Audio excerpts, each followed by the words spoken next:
नमस्कार दोस्तों, आप सभी का बहुत बहुत स्वागत है। आज की कहानी का शीर्षक है दिव्यांग। तो चलिए शुरू करते हैं। किशन बचपन से ही एक अपंगहीन बालक पैदा हुआ था। उसकी दोनों टांगें बचपन से ही टेढ़ी थी। उसको समझ भी और बच्चों की अपेक्षा कम ही आता था।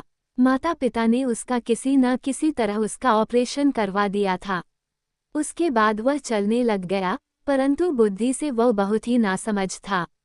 जब भी स्कूल जाता अपना सामान इधर उधर फैलाकर रख देता था। पता तो बिल्कुल भी नहीं था और सारे दिन इधर उधर घूमते रहता था।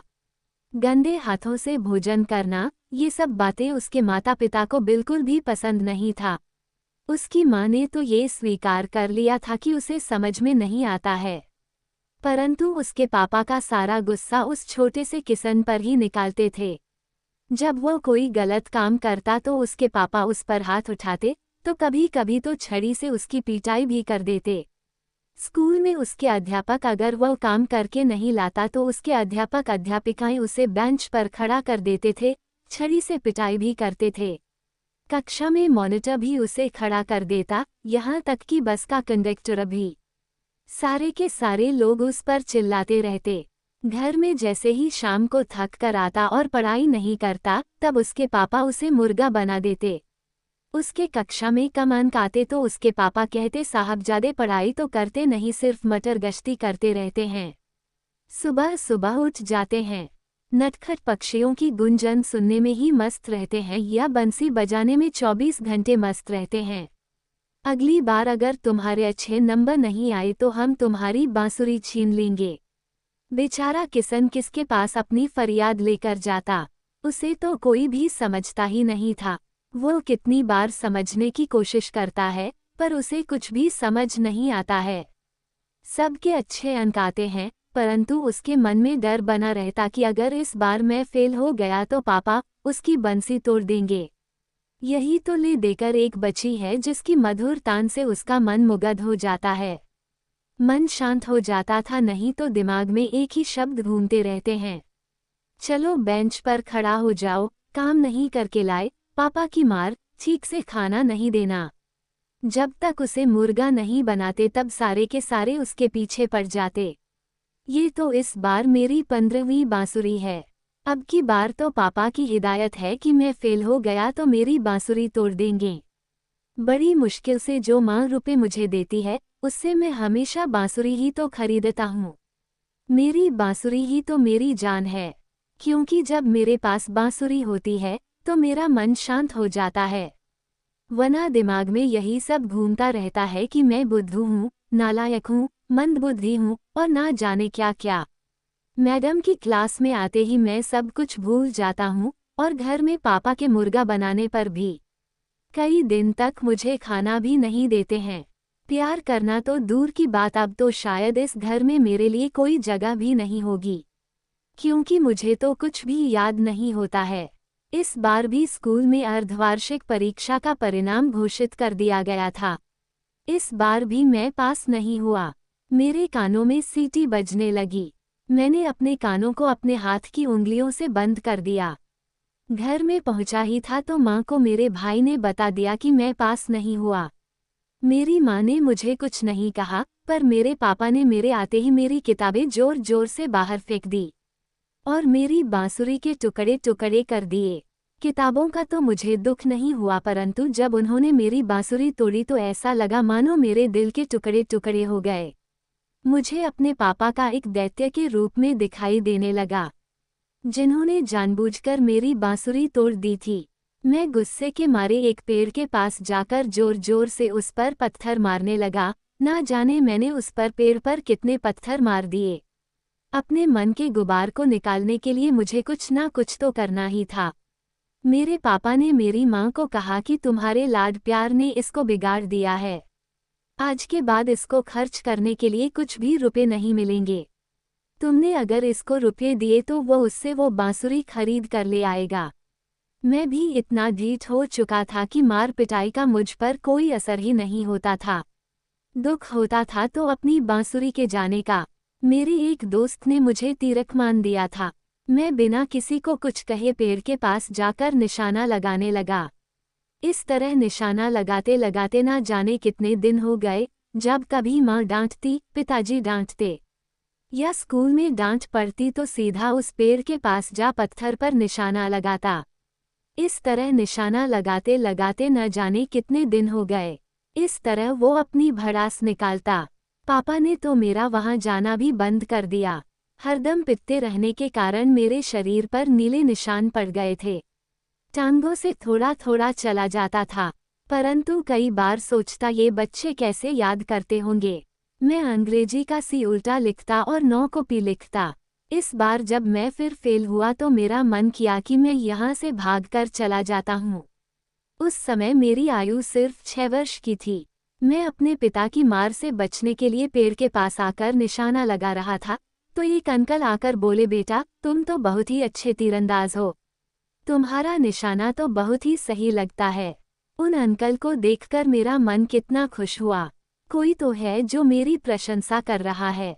उनके इतना कहने पर मैं जोर जोर से रो पड़ा और बोला, अंकल मैं यहाँ तीरंदाजी करने नहीं आता। अंकल मेरा मन पढ़ाई में नहीं लगता, क्योंकि मेरा दिमाग सब बच्चों की तरह नहीं है। मुझे कुछ भी याद ही नहीं होता। स्कूल में सारे अध्यापक मुझे मारते हैं। घर में मम्मी पापा, स्कूल में मैडम मुर्गा बना देती है और घर में पापा। जब सुबह उठता हूँ तो मैडम का चेहरा याद आता है, जो याद करके नहीं आएगा उसे सजा मिलेगी। मेरे दिमाग में पढ़ाई आती ही नहीं, और घर में पापा अगर यह नहीं पढ़ा तो उसको खाना नहीं मिलेगा। अंकल मेरे दिमाग में कुछ आता ही नहीं। बच्चे की सच्चाई सुनकर वो व्यक्ति बहुत ही दुखी हुआ। इस नन्हे से बालक के अंतर्मन को किसी ने नहीं पहचाना। इसको अपनी बांसुरी बजाने से इसका दर्द हल्का हो जाता था, उसका मन शांत हो जाता था, परंतु इन्होंने तो उसे उसके जीने का सहारा ही छीन लिया। उन अध्यापकों को मैं क्या कहूँ। इस तरह बच्चे को तो प्यार से सुधारना चाहिए, क्योंकि एक तो ये बच्चा बड़ी मुश्किल से चल पाता है, इसकी टांगों का इलाज हुआ है, और यह बच्चा याद नहीं कर पाता तो इसमें इस बच्चे का क्या दोष। जिन बच्चों को तो समझ में आता है तो उन बच्चों को तो कोई भी समझा सकता है। ऐसे बच्चों को ज़्यादा पढ़ाने का क्या मतलब, उन्हें तो इस बच्चे को सुधारना चाहिए था। अगर इस बच्चे को थोड़ा सा भी पढ़ाई सिखाते तो भी असली गुरु साबित होते, परंतु उन्होंने भी इस बच्चे में छिपी प्रतिभा को भी नहीं पहचाना। माधव ने उस बच्चे के घर में जाकर उस बच्चे के पिताजी को कहा कि आपको अपने बच्चे को डांटना नहीं चाहिए। उन्होंने तो माधव जी को भाषण देना शुरू कर दिया, तुम हमारे घर में टांग अड़ाने वाले कौन होते हो। माधव बच्चे के स्कूल में गया, उसकी कक्षा अध्यापक को बताया कि यह बच्चा प्यार से सब कुछ सीख सकता है, अगर आप इस बच्चे को सुधार सको तो मैं समझूंगा कि आपने एक सच्चा गुरु होने का फर्ज पूरा किया है। मैडम ने भी माधव को खरी खोटी सुनाई। आपका क्या मतलब है, हम स्कूल में बच्चों को पढ़ाते नहीं, मुफ्त की तनख्वाह लेते हैं। निराश होकर माधव जी स्कूल के हेड मास्टर साहब से मिले और बोले, आपके स्कूल में एक बच्चा है किशन, वो एक मंदबुद्धि बच्चा है, परंतु आप इस बच्चे पर अगर ध्यान दें तो वह भी और बच्चों की तरह पढ़ सकता है, आप इस बच्चे के साथ सख्ती न बरतें। हेडमास्टर साहब बोले, हमको आपसे ज़्यादा पता है, 30 साल हो गए पढ़ाई लिखाई करवाते करवाते, हमें पाने के सिवा स्कूल में और भी दायित्व पूरे करने पड़ते हैं। आपने देखा है कि सारा साल होने को आया, इस बार भी इस बच्चे के 5 अंक आए हैं। ये बच्चा जिंदगी में कभी सफल नहीं हो सकता। इतने नकारात्मक विचारों वाला हेडमास्टर बच्चों का भविष्य उज्जवल कैसे बना सकता है। उस बच्चे को लेकर मैं चला आया। कहीं ना कहीं उस बच्चे के प्रति अपनत्व की भावना और उसका मासूम सा चेहरा देखकर माधव बहुत दुखी होते कि इस बच्चे को उसके माँ बाप भी न समझ सके और इसको शिक्षा देने वाले गुरुजी भी इसका साथ नहीं दिया। इसके साथी जो हरदम इसके साथ खेलते हैं वह भी उसे बुद्धू ना जाने क्या क्या कहकर चिढ़ाते। इस प्रकार सुनकर वो अपने आप को कोसता है, इससे पहले कि वह बच्चा कोई गलत कदम उठा सके उसे गिरने से उठाना मेरा फर्ज है। क्या हुआ जो मेरा इस दुनिया में कोई नहीं। शायद यही एक बच्चा है जिसको सुधारने के लिए भगवान ने मुझे भेजा है। मैं इस बच्चे के भविष्य को उज्जवल बनाकर ही दम लूंगा। जब किसान घर पहुंचा तो उसके पिता ने उसे डांटते हुए कहा कि बेटा अब तो तुम्हें स्कूल से भी निकलना होगा। मैं तुम्हें और नहीं पढ़ाऊंगा। किशन कमरे में जाकर जोर जोर से रोने लगा। उसे मनाने वाला वहां कोई नहीं था। उसकी मां को भी लखन के पापा ने डांटकर चुप करा दिया था। ये भी कहा उसको मनाने से कोई फायदा नहीं, अगर तुम उसको मनाओगी तो मैं तुमसे भी बात नहीं करूंगा। भाई को भी बात करने के लिए माता पिता ने मना कर दिया था। अब किशन अपने आप को बिल्कुल असहाय और अकेला महसूस कर रहा था। उस नन्हे से बच्चे को गुमसुम बैठे हुए 3 दिन हो चुके थे। उसके साथ घर में कोई भी बात नहीं कर रहा था। निराश होकर वो एक दिन अचानक घर से चला गया। उसको नदी के पास जाते हुए माधव ने देख लिया। वह भी किशन के पास पहुंचने के लिए जल्दी जल्दी उसके पीछे दौड़ने लगे। तभी किशन ने कुएं में छलांग लगा दी। वह छोटा सा बच्चा अपनी जीवन लीला समाप्त करने चला था। उसको छलांग लगाते देख माधव ने उस बच्चे को बचाने के लिए उन्होंने भी छलांग लगा दी और उस बच्चे को बचा लिया। उन्होंने उस बच्चे के कपड़े खोले और उसे अपनी छाती से लगा लिया। बच्चे को तैरना भी नहीं आता था। माधव जी उस बच्चे को नहीं बचाते तो बच्चा डूबकर मर ही जाता।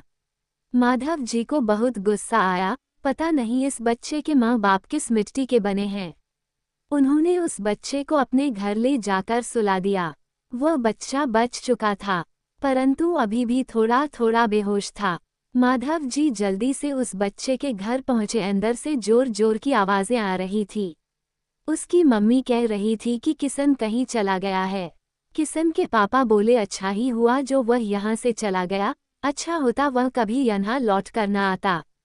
मैं उसकी शक्ल भी देखना नहीं चाहता। उसका होना या ना होना मुझे कोई फर्क नहीं पड़ता। माधव ने जब ये शब्द सुने तो माधव जी किशन के माता पिता से बिना मिले ही वापस अपने घर वापस आ गए। वो कुछ दिनों के लिए अपने कस्बे में छुट्टियों में आए थे। उन्होंने अपने और किशन का टिकट बुक करवा लिया। उन्होंने निश्चय कर लिया कि इस बच्चे का भविष्य यहाँ नहीं बन सकता। यहाँ पर तो ये बच्चा मर ही जाएगा या तो पागल हो जाएगा। वो उसे लेकर मुंबई आ गए और वहाँ बड़े प्यार से उसकी परवरिश करने लगे। माधव जी ज्यादा पढ़े लिखे नहीं थे, परंतु उस बच्चे को शिक्षा देने के लिए उन्होंने स्वयं पढ़ना शुरू किया और शाम को जो वे पढ़कर आते उस बच्चे को सिखाते। इस प्रकार उस बच्चे को बार बार अभ्यास से, खेल के माध्यम से, संगीत के माध्यम से बच्चा पढ़ने में सफल हो गया। उसे बांसुरी बजाने तो बहुत ही अच्छा आता था, साथ ही साथ उसके मुंह बोले बाबा ने उसे संगीत सिखाना भी शुरू कर दिया। संगीत में तो उसकी इतनी अधिक रुचि हो गई कि वह एक अच्छा गायक बन गया। ये सब उनकी मेहनत का नतीजा था। जो बच्चा कुछ पढ़ लिख नहीं सकता था उसको बीए तक पढ़ाया और वह एक बहुत ही प्रतिभाशाली संगीतकार बन गया। बड़े बड़े कार्यक्रमों में भाग लेता। सब लोग उसके गाने और उसकी बांसुरी की तान को सुनकर मंत्रमुग्ध हो जाते। सब उसे किसना कहकर बुलाते थे। बड़े बड़े कार्यक्रमों में उसे बुलाया जाता था। अब वो एक महान कलाकार बना चुका था। संगीत के मंच पर जब उसका चुनाव हुआ तो खुशी के मारे उसके बाबा की आंखों में खुशी के आंसू थे। उन्होंने उसे एक प्रतिभावान कलाकार बना दिया था। जब उसने अपने मधुर संगीत से सभी दर्शकों को मंत्रमुग्ध कर दिया तो वहां पर बैठे हुए जज ने कहा बेटा सबके माता पिता यहाँ आए, तुम अकेले आए हो। वह बोला मेरा इस दुनिया में कोई नहीं है। ले देकर एक बूढ़े बाबा है जो आजकल बहुत ही बीमार है। उन्हें छोड़कर मैं यहाँ आया हूँ ताकि अगर मैं सेलेक्ट हो जाऊँ तो मैं अपने बाबा को ढेर सारी खुशियाँ दे सकूँ।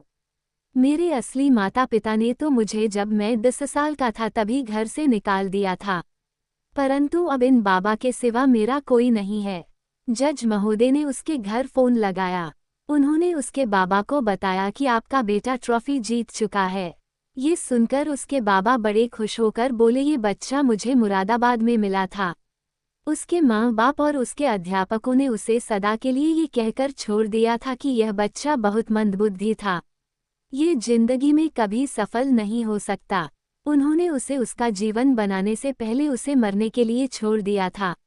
मैंने इस बच्चे को डूबने से बचा लिया और इसको यहाँ लाकर खुद पढ़कर इसको पढ़ना सिखाया और इसके अंदर छुपी हुई प्रतिभा को जगाया। इसके पिता ने तो इसकी बांसुरी तोड़कर फेंक दी थी। और एक दर्दनाक जिंदगी और दुखों के सिवा इस बच्चे को कुछ भी नहीं मिला। इसके अध्यापक ने, जो कि इसके गुरु कहलाते थे, उसे यह कहकर ठुकरा दिया कि अभी यह बच्चा कभी भी कुछ सीख नहीं सकता, ये कहीं भी सफल नहीं हो सकता। आज आप इन सब को फ़ोन लगाकर इन्हें इस बच्चे की काबिलियत को दिखा दो। कृपया करके एक बार इसके घर फ़ोन लगाकर और इसके गुरुजनों को मैं आपको नंबर देता हूँ। मैंने तो इसे एक नेक इंसान बनाया और अब तो वह इतना तेज है, इसे सब कुछ समझ आता है। उसके घर जाकर महोदय ने फ़ोन लगाया। उन्होंने जब एक सुंदर नवयुवक को मंच पर गाते हुए देखा तो उन्होंने कहा कि आप किससे बात करना चाहते हैं। उन्होंने कहा कि किशन के माता पिता से। उन्होंने किशन को पहचाना तक नहीं, क्योंकि जब वो हादसा हुआ था वह 6 वर्ष का था। किशन का नाम सुनकर वे चौंक कर बोले कि हमारा किशन तो मर चुका है। हमें नदी में उसके कपड़े मिले थे, हमने तो उसे मरा ही समझ लिया था। जज महोदय बोले, यही आपका किशन है। गुरुजनों ने जब फ़ोन सुना कि किशन एक प्रसिद्ध संगीतकार बन चुका है तो उन सभी को अपने किए पर पश्चाताप हुआ। उन सभी ने उसे आशीर्वाद दिया। अपने बेटे के हुनर को देखकर उन्हें अपने किए पर बहुत ही शर्मिंदगी हुई। वो फूट फूट कर रो पड़े। मैंने तुम्हारे अंदर छिपे कलाकार को नहीं समझा, और कहीं ना कहीं तुम्हारे अध्यापक भी इसके लिए जिम्मेवार थे। हमें माफ़ कर दो बेटे।